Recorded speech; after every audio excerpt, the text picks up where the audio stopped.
together to have the kind of economy that works for everyone, not just those at the top. I want to acknowledge we have an overflow crowd in another room, and I know they can hear us, and we're glad they're here.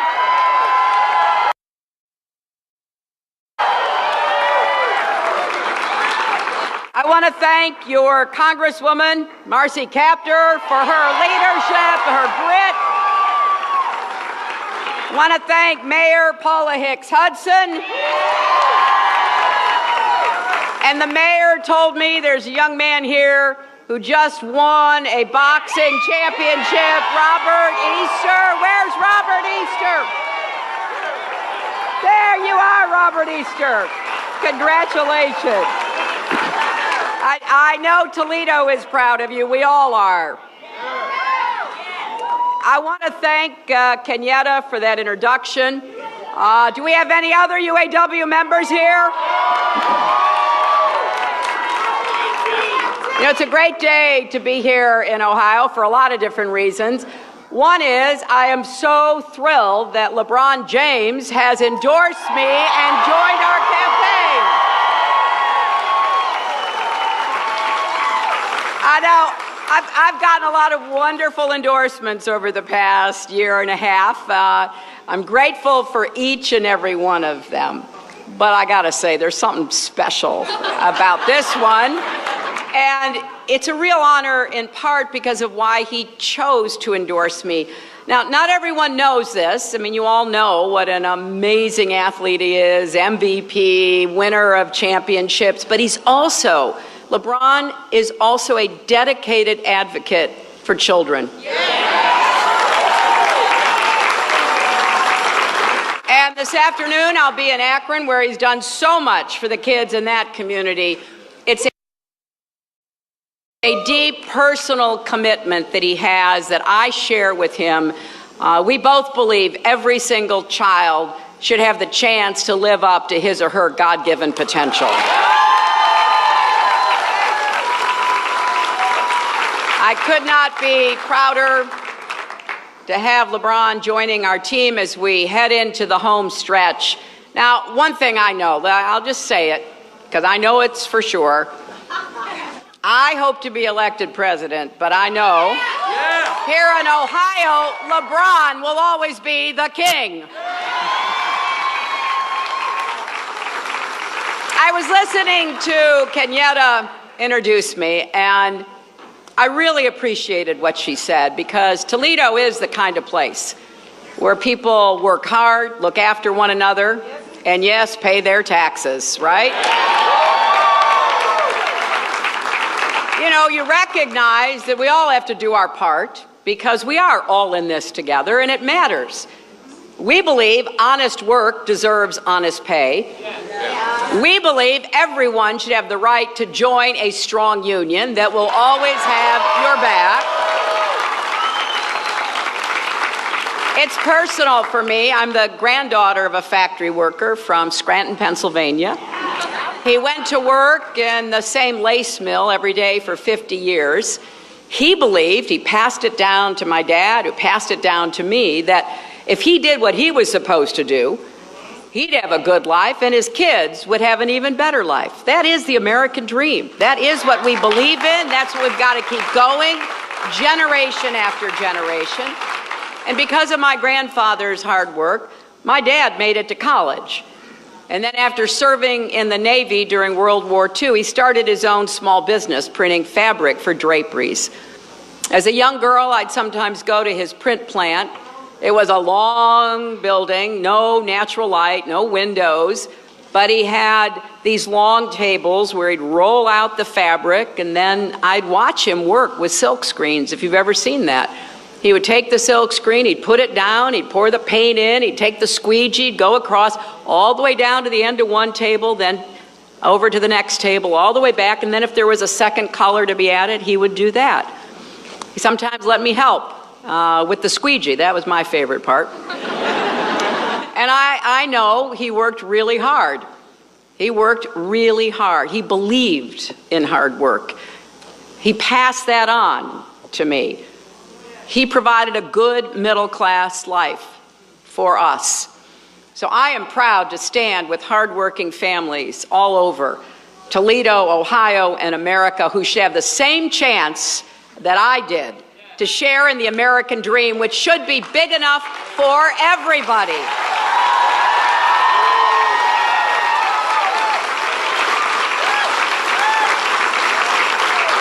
You know, fighting for kids and families has been the cause of my life. As Kenyatta said, when I went to work for the Children's Defense Fund all those years ago, and it will be the mission of my presidency because I want to focus on what are called kitchen table issues.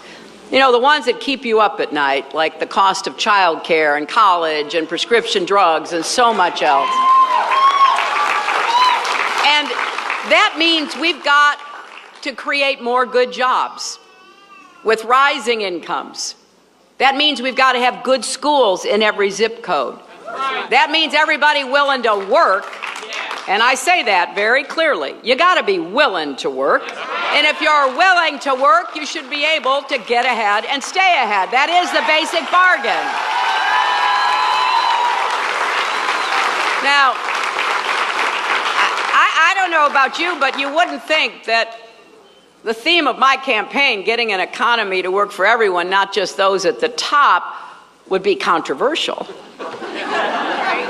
And yet this is one of the defining debates, not just of this election, but of our time.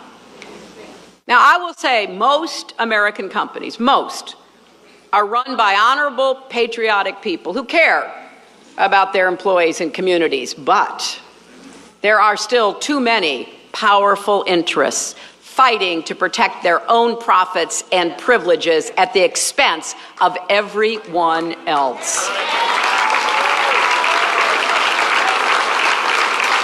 And they are aided and abetted by the rules and incentives in our economy who actually encourage people at the top to take advantage of consumers, workers, small businesses, and taxpayers. That makes it tougher for the well-meaning CEOs to take the high road. And it gets even harder when we don't aggressively enforce the rules, when we don't enforce trade rules that allow other countries with lower wages and standards to get an unfair leg up, when we don't enforce rules on Wall Street, which exerts enormous pressure on publicly traded companies to prioritize boosting share prices in the short term over building real value, investing in workers, plant, and equipment over the longer term.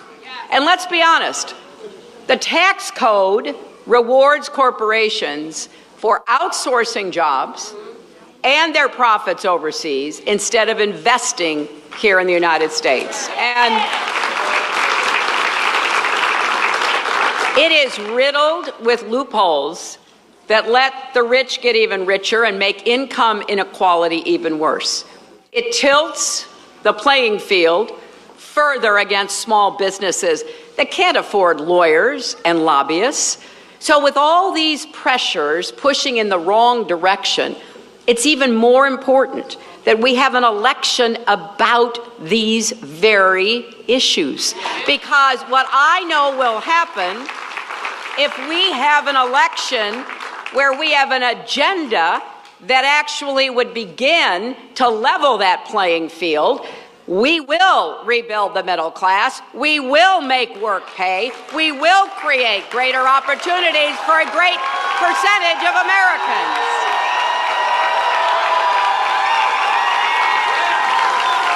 Now, I know how hard this is, but I think we are on the cusp, if we win this election, to be able to get these things done, right? That means pursuing reforms that unleash the enormous positive potential of the American private sector. We've got unmatched talent, innovation, entrepreneurial spirit. So when we work together, we can all benefit. Now, I believe corporations that benefit from everything America has to offer should feel some sense of responsibility, not just to their biggest shareholders, but to their workers, to their customers, to their communities, and yes, to our country, to the United States of America.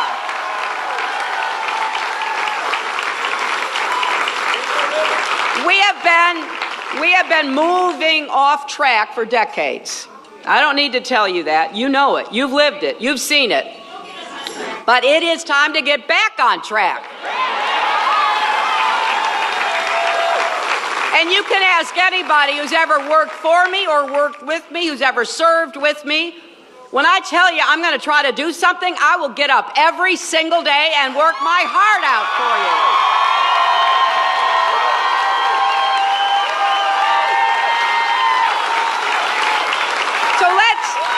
Let's begin by making it clear that for most businesses, America is the most important asset on their balance sheet. Right. This country of ours, this system of ours, the rule of law, the opportunity to get an education and go as far as your hard work and ambition will take you. And we created the biggest engine of economic growth in the world, the American middle class. So when the middle class thrives, the country thrives. And when it doesn't, we don't, right?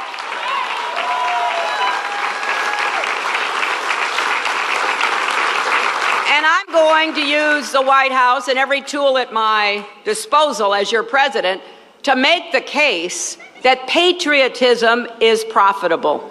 Standing up for America, investing in America will pay off. Now, we have always had innovators and entrepreneurs who build great companies and create real value. But we should not and we will not respect